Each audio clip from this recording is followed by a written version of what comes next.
I work night shifts at a hospital in Victorville. 12 hours on my feet, 3 nights a week, sometimes 4. By the time I clock out, the whole world feels like it's moving underwater. Tired doesn't even begin to cover it. That morning in late July 2022, the sun was already brutal by the time I finished. I grabbed a stale coffee from the vending machine, said goodbye to the few coworkers still staggering around, and hit the road for home. My place was about an hour away, tucked toward the outskirts of Barstow. The drive usually helped me decompress. Windows down, some music humming low, empty desert rolling by. There's a stretch of highway between the hospital and home where there's nothing for miles. No gas stations, no stores, no cell towers. Just sand, rocks, and that endless ripple of heat waves across the asphalt. About halfway through that stretch, my car's temperature gauge started creeping higher. I tapped the dashboard like that would help. The AC coughed out hot air and a warning light blinked on. I pulled onto the shoulder, engine knocking. I killed the ignition. The hood was already radiating heat in shimmering waves. At first, I wasn't too worried. I figured I'd let it cool off, maybe pour some water into the radiator once it settled. That's what Dad always said to do. I popped the hood and stepped out, immediately regretting it. The sun felt like it could peel the skin off my bones. I checked my phone. No service. Typical. I twisted the water bottle I had, but it was already half empty from my drive home and lukewarm at best. I leaned against the driver's door, squinting down the road. Not a car in sight in either direction. The heat made the empty highway look like it was underwater. Maybe 10 minutes passed, long enough for me to start second-guessing if I could walk somewhere, though I wasn't sure where somewhere even was. I was about to pop the trunk for my emergency kit when I heard the sound of an engine approaching. A beat-up white pickup truck rattled into view, kicking up dust. It slowed as it neared me, then pulled onto the shoulder behind my car. The driver hopped out. A man in maybe his mid-50s, ball cap, aviator sunglasses, work boots, and jeans stained with grease. He gave a small wave as he approached. "You all right, miss?" He called out, hand shading his eyes. Something in me relaxed. He didn't look threatening. Just some good old boy willing to help. Still, I stayed close to my car, one hand on the door handle. "Car overheated," I said, forcing a smile. "Mind if I take a look?" he asked, nodding toward my open hood. Sure." He popped the hood higher and leaned in, fiddling with something I couldn't see from where I stood. That's when I noticed it. From where I was standing, I could see into his truck through the open driver's side window. The interior was a mess. Fast food wrappers, crushed soda cans, old clothes. But what caught my eye were 2 license plates, different states, propped up on the passenger seat, like he'd just swapped them out when he needed to.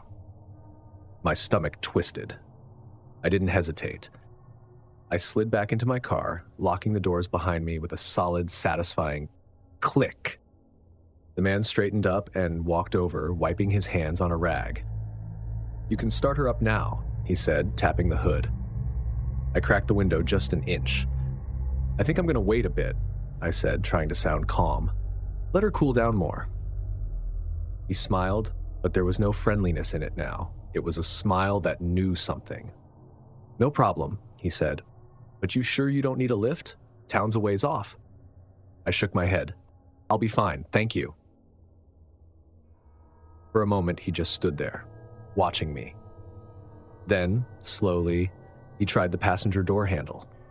Click. Tried the back door. Click. Moved back around to my side and tried the driver's side rear door. Click. I sat frozen, pretending to fumble with my phone like I was dialing someone. Still no service, but I put it to my ear anyway. He rapped his knuckles lightly on my window. "You know," he said, low enough that I barely heard it through the glass, "there's bad people out here. You gotta be careful." He gave one last smile, too wide, too flat, and walked slowly back to his truck. I started laying on my horn, non-stop. Long, desperate blasts cutting through the heavy air. At first, he didn't react, just leaned against his truck door like he was waiting for something. Then, blessedly, another vehicle appeared down the highway. A family-sized SUV towing a boat. As it grew closer, the man scowled, spat in the dirt, and jumped into his truck. He peeled away in the opposite direction, tires spraying gravel. The SUV slowed to check on me, and the driver, a man with 2 teenagers in the back seat, asked if I needed help.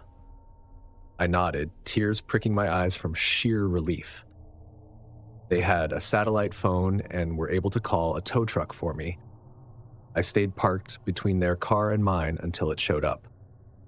When I finally got home, safe and tired beyond words, I filed a police report. They asked for a description of the man and his truck. I mentioned the license plates in the cab. The officer exchanged a look with his partner. They told me that in the last few months, there had been a rash of attacks along isolated stretches like the one where I broke down. Same MO. A lone woman, broken down car, and a good Samaritan who wasn't interested in fixing anything. Sometimes they were never seen again. Sometimes only the car was found. They handled it like it was important. I gave them every detail I could remember: the make of the truck, the plates I saw, the man's face. But I don't know if they ever caught him. They didn't tell me. For weeks after that, I jumped every time a car slowed down near me. I bought a new car. I don't drive that stretch anymore unless I absolutely have to. And even then, my trunk is stocked with emergency supplies. My phone is preloaded with offline maps. I carry a small crowbar under my seat. I also trust my instincts now, because I realized that morning, under that blistering sun, that the scariest thing wasn't my broken car. It wasn't being stranded with no phone signal. It wasn't even being alone in the middle of nowhere. The scariest thing was realizing that he hadn't stopped to help me. He had stopped to make sure no one would ever find me.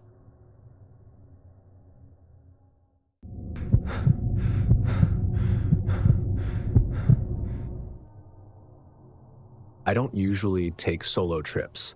Between my shifts at the vet clinic and all the family stuff back home, free weekends were rare. And honestly, when I did get time off, I usually just slept. But that spring, I was starting to feel claustrophobic in my own life. Work, traffic, noise. I needed a reset. Something quiet, somewhere open where I could actually breathe. A friend recommended a little cabin out in rural Wyoming. One road in, one road out, about 10 minutes off the main highway. No neighbors for miles. A tiny thing with just a kitchen, a bed, and a view of endless prairie grass and wide blue skies. Exactly what I needed. I packed light, just some groceries, a stack of books, my hiking boots, and headed out early Friday morning. The drive was beautiful at first. Huge clouds like towers of cotton, pale yellow fields swaying in the breeze. You don't realize how loud the city is until you're out there, with nothing but wind and your own thoughts. The road narrowed the further I got, asphalt crumbling into gravel, then just packed dirt lined with old fence posts and the occasional mailbox. About 20 minutes from the cabin, I spotted it, a van, maybe 30 feet off the side of the road. It was old, rust eaten around the wheel wells and bumper, sitting at a strange angle, like it had been dropped there. All the windows were so dirty I couldn't see inside. One of the back doors was hanging slightly open. There was no one around. No house. no barn, no tracks leading away from it. I slowed a little, instincts kicking up that quiet background alarm that you can't fully explain. But what was I supposed to do? It's not like I could call anyone. There hadn't been a single bar of service for the last half hour. I figured it had broken down and been abandoned. Maybe someone would come back for it later. Still, I pressed the gas a little harder after I passed. When I reached the cabin, I checked everything the way I always do when I stay somewhere new. Doors locked? Windows latched? Cell signal? No, of course not. Emergency flashlight by the bed? Check. I cracked a beer, made a sandwich, and sat on the tiny porch, soaking up the quiet. For the first time in weeks, I felt my shoulders unclench. That night, the wind picked up hard. Old beams creaked. The little cabin seemed to exhale around me. I built a small fire in the stove, curled up with a book, and started to doze. Around midnight, something woke me. A sharp sound, way too intentional to be just the house settling. Knocking. I sat up straight, the fire throwing weird, jumpy shadows against the walls. For a second, I thought maybe I had imagined it, but then it came again. 3 slow knocks at the front door. I held my breath and listened as hard as I could. Nothing after that. No footsteps, no voices, just the shriek of the wind outside. I tiptoed to the window, careful not to let the firelight behind me give away my shadow. I pressed my face to the glass, peeking through a gap in the curtain. And there it was. The van. It was parked at the base of the driveway now. Headlights off, engine silent, just sitting there in the dark. I couldn't see the driver's seat clearly from my angle, but the shape of the van was unmistakable. Same rust-eaten frame, same slightly ajar back door. It hadn't been broken down. It had been waiting. I dropped the curtain and backed away from the window, heart hammering. Okay, stay calm, I told myself. Doors are locked. Windows are bolted. I'm inside. They're outside. I grabbed my keys and my flashlight and made a plan in the space of 3 shaky breaths. The cabin had a side door that led out into the woods. If I could slip out unseen, I could circle around through the trees, get to my car, and drive out. No way was I opening the front door. No way was I staying inside like a sitting duck either. I killed the fire, snuffing the light as much as I could, and crept to the side door. Hand on the knob, I listened. The knocking came again, but slower this time. Not loud. Testing. I slipped out, shutting the door behind me with agonizing slowness. The cold hit me like a slap. I crouched low and ran, straight into the black wall of trees. Branches whipped against my arms and face. I didn't dare use the flashlight until I was deep enough in that the cabin lights, if there were any, couldn't catch me. When I finally clicked it on, I used my jacket to shield the beam. The forest thinned closer to the dirt road. My car sat parked in the little gravel pull-off where I'd left it. 100 feet, maybe less, wide open. I sprinted, unlocking the doors with a shaky hand. Once inside, I jammed the key into the ignition and cranked it over, praying it wouldn't stall. The engine kicked on, loud and sudden. As I threw it into reverse, my headlights swung across the cabin and briefly illuminated a figure standing halfway down the driveway, facing the cabin. Not moving, not chasing, just standing there. I gunned it onto the dirt road and tore off into the dark. I didn't stop driving until I hit a diner on the outskirts of the nearest town. One with bright fluorescent lights and security cameras and other people. I parked right by the door, stumbling inside, and called the sheriff from the payphone. When they went to check the property the next morning, The van was gone. But they found pry marks on the front door, fresh scuffs near the latch where someone had tried to force it. They told me it wasn't the first time someone had tried something like that in the area. Sometimes thieves scouted isolated rentals looking for easy break-ins. Sometimes it was worse than that. I asked if they'd found the man. The deputy just shook his head. "Hard to find someone who doesn't want to be found out here," he said. It still keeps me up some nights, thinking about that knocking. How polite it sounded at first. How patient he must have been at just standing there in the dark, waiting for me to make a mistake. He didn't need to break in. He just needed me to open the door first.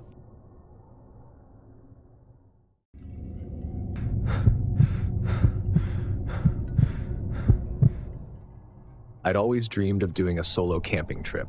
Just me, the trees, and whatever thoughts I could finally untangle without the noise of other people.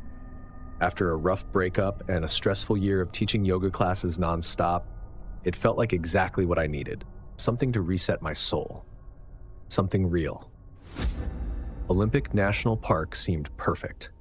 Untouched forest for miles, towering trees so thick they swallowed sound, trails that barely saw more than a few hikers a day.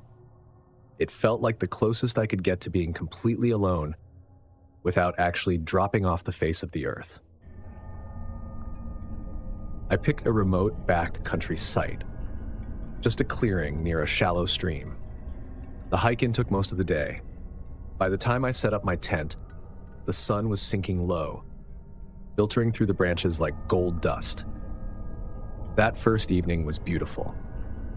I made a tiny fire, read a few chapters of the novel I'd been meaning to finish, stretched out under the fading light and listened to the wind comb through the treetops. For the first time in months, I wasn't anyone's teacher, friend, sister, or daughter. I was just there, existing. I slept like a rock that night, until I stepped out of my tent the next morning. There, placed carefully right outside the zipper, was a bundle. Looked like nothing at first. I thought it was just some debris blown together by the wind. But it was too neat. A tiny cluster of twigs tied together with a strip of what looked like plant fiber, feathers tucked into the knot, and a few long, coarse strands of what looked like human hair woven through. I crouched down, inspecting it. Maybe it was some local native tradition I didn't know about, or kids from a nearby campsite playing a prank. It didn't feel threatening, just odd. I left it there, brushed my teeth, made some coffee, and set off for a day hike deeper into the park. I didn't see another soul the entire time. By the time I got back, the bundle was gone. I told myself an animal had dragged it off. It was fine. Everything was fine. That night, it rained. The sound of it drumming against the tent was oddly soothing. I dozed off quickly, cocooned in my sleeping bag, feeling safer than I probably should have. Sometime deep into the night, I woke up to a strange feeling. Not a sound, not a sight, just that prickle you get when you're being watched. I stayed frozen for a while, straining to hear anything over the rain. Eventually, I drifted back to sleep. When I woke up the next morning, the tent smelled faintly of wet earth and something else. Something musky and wrong. I unzipped the door and looked outside. Nothing. But when I turned around to gather my things, my stomach dropped. Another bundle. This one was inside the tent, laid neatly right next to my sleeping bag. Same construction, twigs, feathers, hair. But closer now. So much closer. I hadn't heard anyone unzip the tent. I hadn't seen anyone. How could someone have gotten in without waking me? I threw my stuff together faster than I ever had. Heart racing and fingers fumbling over buckles and straps. My plan was simple. Hike out as fast as I could. Get back to the car. Get the hell out of the woods. I didn't even bother eating breakfast.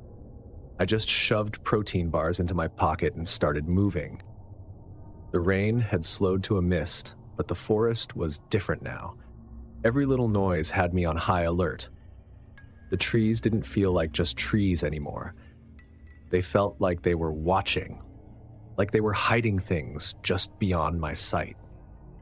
Halfway back to the trailhead, I noticed something move in the woods to my left, a flash of something pale behind a tree. I froze, waited, nothing. I picked up the pace, heart pounding. Then another flash. This time ahead of me, maybe 30 yards off the trail, someone was following me, keeping pace, hiding. I wanted to run, but some part of me knew better. Running would just make noise, make me easier to track. I kept moving steadily, clutching the pepper spray on my keychain so hard my fingers cramped. At one point, I heard a voice, low, almost too soft to catch over the wind. A whistle. 3 short notes. I didn't look, didn't acknowledge, just kept walking. It took everything I had not to break into a sprint when I finally saw the parking lot through the trees. When I burst out into the clearing where my car was parked, I expected to see someone standing by it, waiting, but there was no one. Just my car, sitting there like a lifeline. I climbed in, locked the doors immediately, and sat there for a minute, catching my breath. The woods stared back at me through the windshield. Nothing moved. I drove straight to the ranger station at the edge of the park. The woman behind the desk listened carefully as I told her everything. The bundles, the movement in the trees, the whistle. When I mentioned the bundles, her face changed. She asked if she could see them, but I told her I'd left them behind.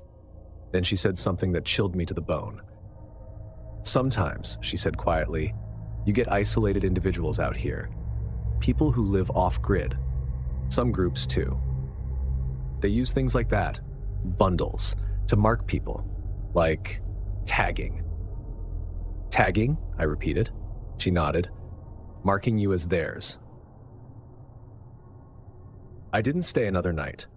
I drove straight into a major city, booked a motel with bright lights and too much noise, and double-locked the door behind me.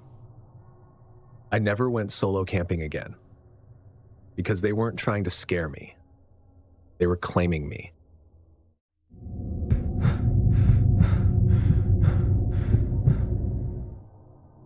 I've been leading wilderness treks for over 20 years. Seen it all.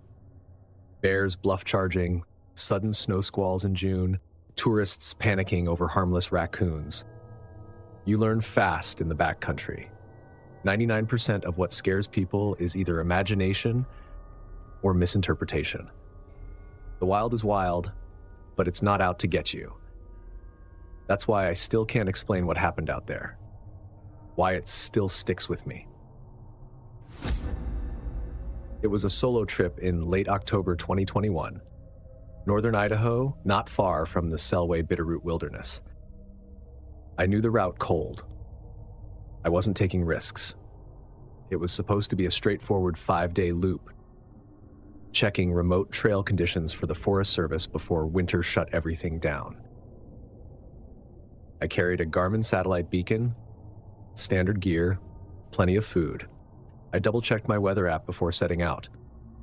Cold, wet, some thunderstorm risk, but manageable. A normal trek. The first 2 days were peaceful. Quiet trails, golden tamaracks dropping needles like soft rain. No cell service, but that was the point. Just me, the trail, and the endless woods. The third day is when I noticed it. It was late afternoon, the air sharp and wet from an earlier drizzle. I was about 3 miles from my intended camp for the night, moving along a narrow ridge trail. To my left, the ground sloped steeply down into thick pine and fir. To my right, a broad valley opened up, rivers cutting silver ribbons through dark green. And up on the next ridge over, a shape. At first look, it seemed like a normal dead tree. Lightning flashed behind it, and for a split second it was framed in perfect silhouette. A human figure, standing stock still, facing me. Now, you see hikers sometimes way off trails, hunters, mostly, or survivalists doing off-grid stuff. No big deal.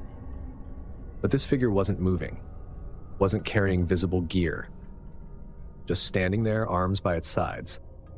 I paused, squinting into the fading light. Another flash. Still there. No shift. No natural sway like you'd expect from a human trying to balance against the wind. Maybe it was just a weathered stump. My mind filling in the blanks. I kept hiking. Every few steps I looked back. Sometimes I'd lose sight of it behind trees, sometimes I wouldn't see it at all. But whenever the lightning flashed, there it was, still standing, still facing me. I picked up my pace. When I finally made camp near a small clearing, I told myself it was just my nerves. Fatigue, maybe a trick of the storm light. I'd been out alone too long already. The mind plays tricks when all you have for company is your own breath and the snap of wet branches. Still, I didn't sleep much that night.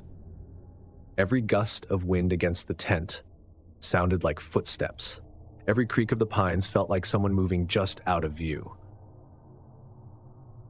I was packed and moving by first light. About 5 miles from the trailhead, near a spot where the trees thin out and you get long sight lines, I made a mistake. I looked back.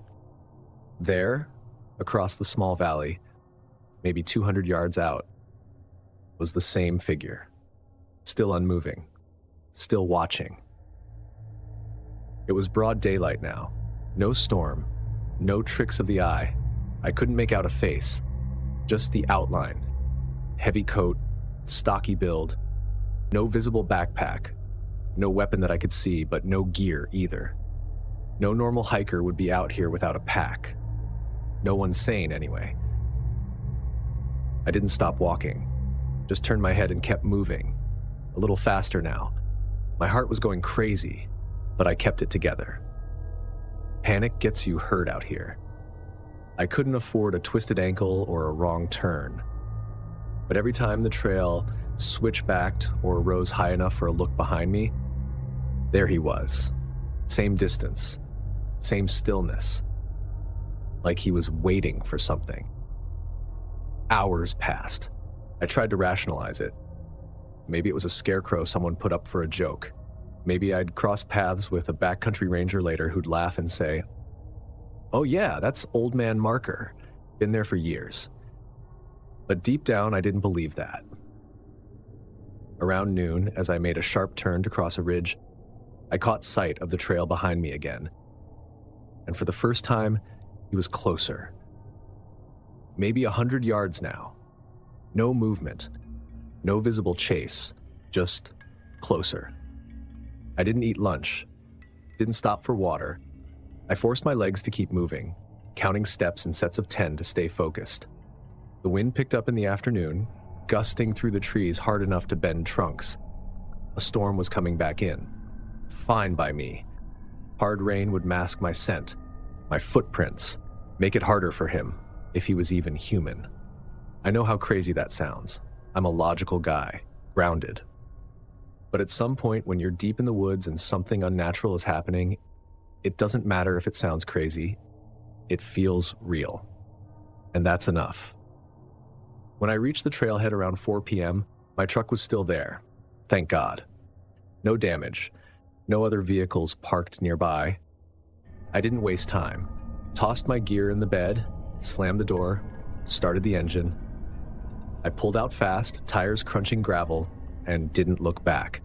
It wasn't until the next day, back at home, when I decided to go over my gear, repack it, dry out my tent, standard post-trip stuff. That's when I noticed it. Mud on my sleeping bag. On the inside. Small streaks like someone had touched it with dirty fingers. As if someone had stood outside my tent, right where my head would have been. Just standing, watching. I didn't tell anyone right away. Who would believe it? Even my wife would just say I was overtired, reading too much into nothing. Maybe she'd be right. But even now, months later, when the storms roll in and the house goes dark, I sometimes catch myself looking out the window at the tree line, expecting to see that figure standing there, waiting, watching. I don't know when he stopped following me, but some nights, I'm not sure he ever did.